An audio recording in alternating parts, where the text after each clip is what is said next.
Welcome to everyone to this virtual tour and live chat about Malta and Valletta. We are visiting, in this case, Valletta. This is Moses and your official tour guide in Malta. Uh, as I said, welcome to everyone. We are going through this live virtual tour. Feel free to leave your comment or any questions. I will be happy to answer. As you can see, I did that introduction video about Malta. You can have an idea.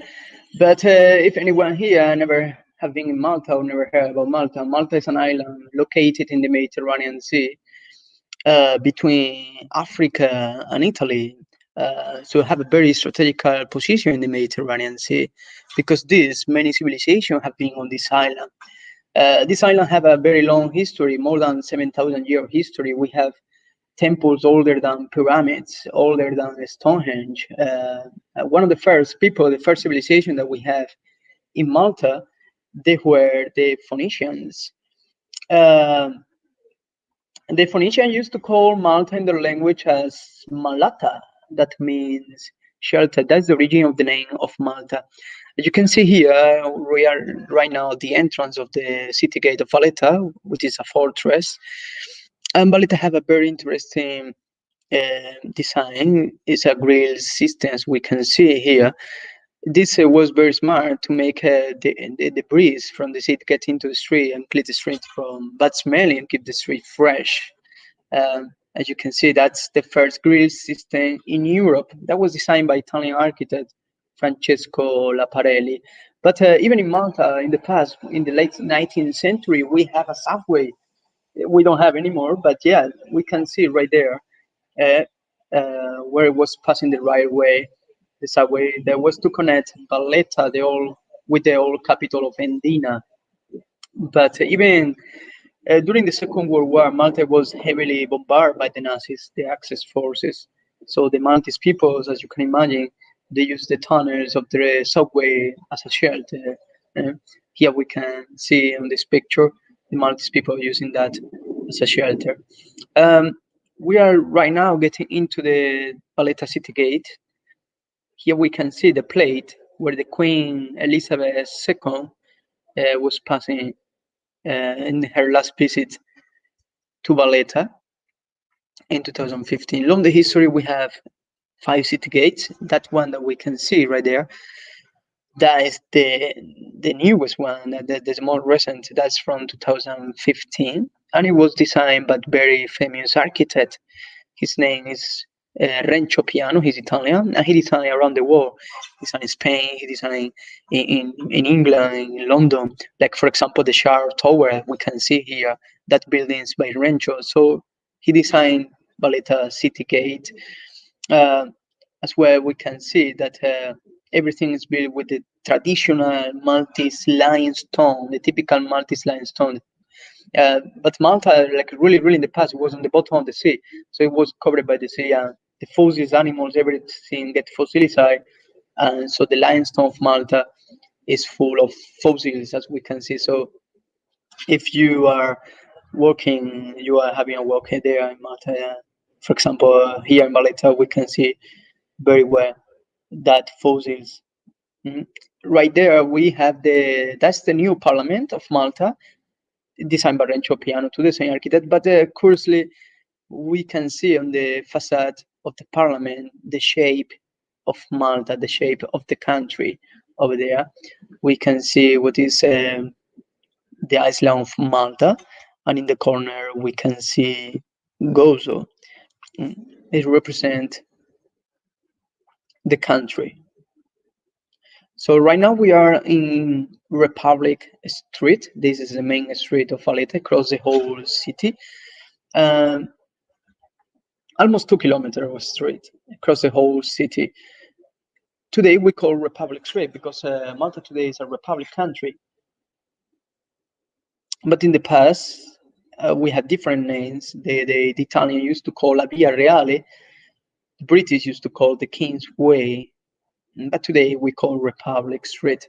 This is the street where you can find almost everything, the museum, the shops, and everything. Here we see the opera house that Malta have in the past, late 19th century. We have one of the biggest opera house, but this building have a tragic history because uh, it was burned by a fire 6 months after the inauguration, and then later on, 60 years later, it was attacked by the Nazis. It received a direct impact, as you can see on this picture, was totally destroyed. So for a long time, for 60 years, this building had been abandoned. Nobody cared about this building. The Maltese people were thinking the building was coarse, so they didn't care about. But luckily, because Valletta were under new project, new renovation, become a European capital of culture in 2018.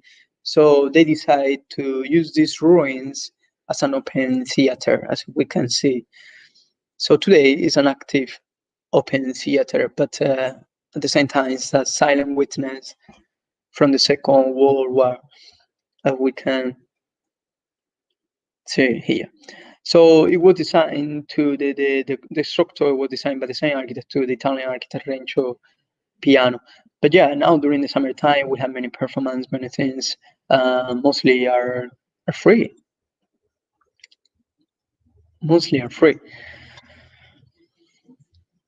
Guys, feel free to leave your comments. Anything that you want to ask, I will be happy to answer. If you are planning to visit Malta or you want to visit in the future, or for example this summer, anything, feel free to ask. Here in this statue, we can see the two architects of Valletta. This is the two architects of Valletta. We have the Italian Francesco Laparelli in the 16th century and the Maltese Girolamo Casale. So the thing is, Francesco was who designed the blueprint, the maps of Valletta, but he came back to Italy and he left the work for Girolamo. But Girolamo didn't care. Girolamo Casale, the Maltese architect, he didn't care about decoration too much. He was more like a military. So originally Valletta, it was more like not too much decoration. And here we can see the first fountain of Valletta. Once Valletta was built in the 16th century, here we need to bring water from Indina, that was the old capital. So in this fountain, we can read that Latin sentence that said omnibus idem, that means the same for everyone, so water for everyone. And so this is the first fountain, but this fountain is a replica because the original one was destroyed during the Second World War. So this one is just a replica to remember that the original one was destroyed during the war. Valletta was heavily damaged during the Second World War, so have been rebuilt it under restoration after the war. We can see that everything looks so yellow because this is the typical Maltese limestone color. The Romans, for example, used to call Malta Melita, that means land of honey, because the characteristic yellow color of the island.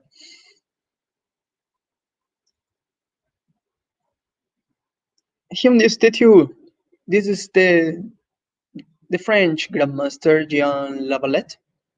He was the most famous grandmaster. What means a grandmaster is who controlled the order, who controlled the boss, the knights.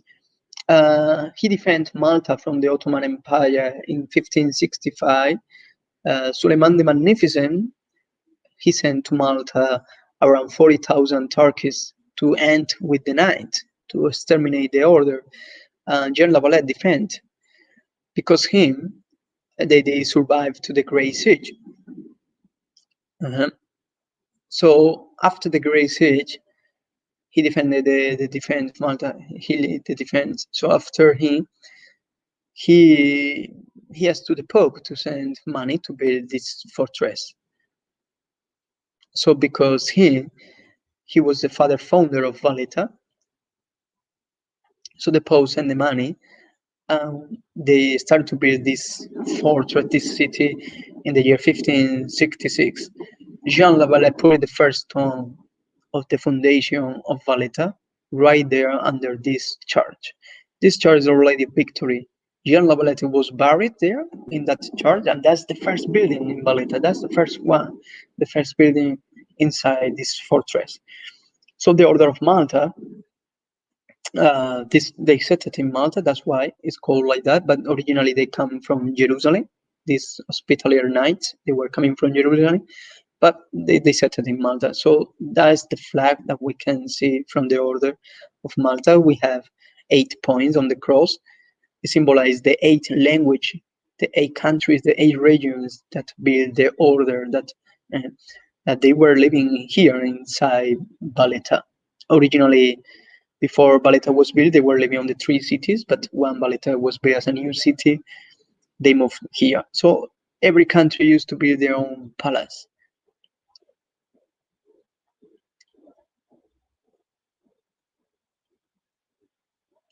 So as I said, this is the first building. John Lavalette was buried right inside of this small church, and then his body was moved to the co-cathedral, where is today. So 8 palaces, one for each country. Today we keep only 4 palaces, and we lost some of them during the Second World War.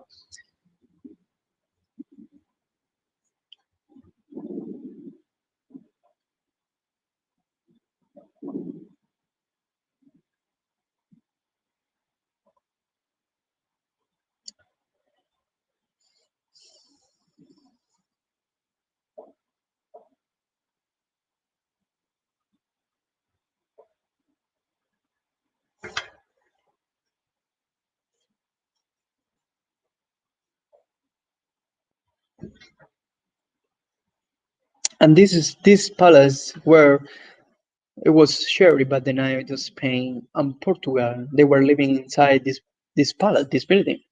This one is from the 16th century. It was designed by Girolamo Casar. And under the Maltese flag, we can see 2 coat-hangers on the top. So on the left, we have Castilla, which means Spain. And on the right, we have Portugal. Inside this palace, they were living the Knights of Spain and Portugal, as I said. But this guy over the main door, he was the Portuguese Grandmaster Pinto de Fonseca.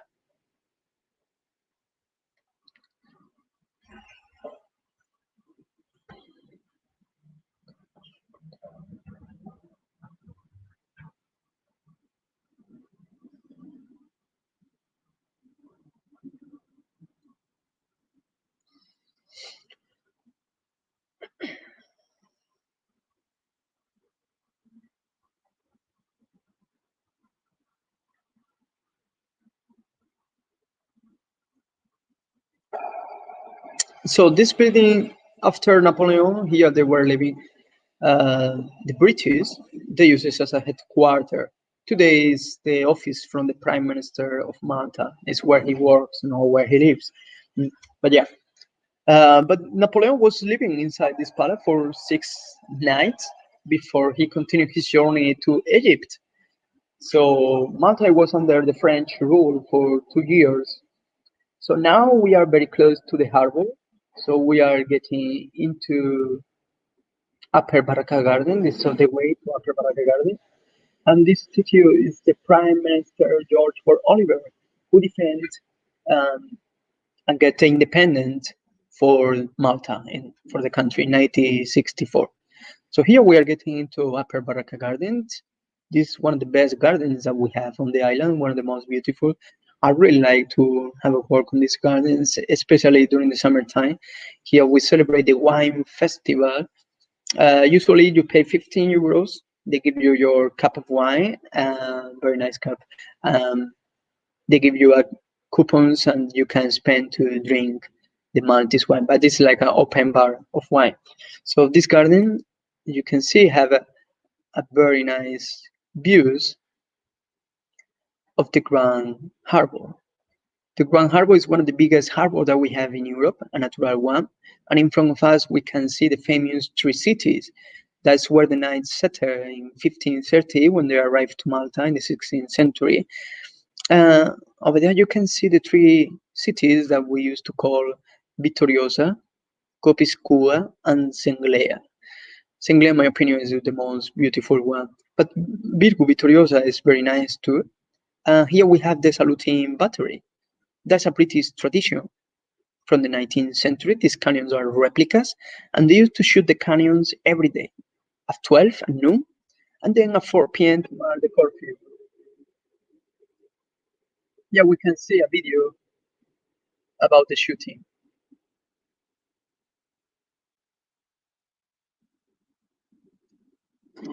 It says that this is a British tradition. They shoot the canyons every day, less Sunday. Sunday they take a rest. This is a very touristic attraction.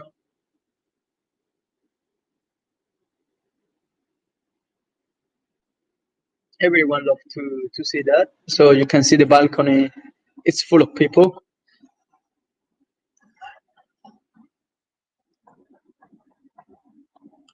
So that's a British tradition that we still doing. Over there, we can see the ferry.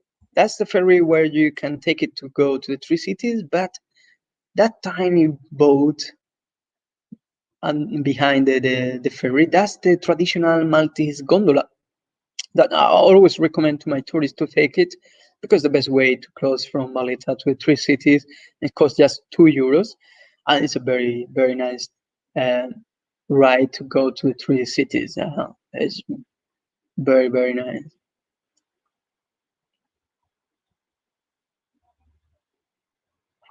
So in these gardens,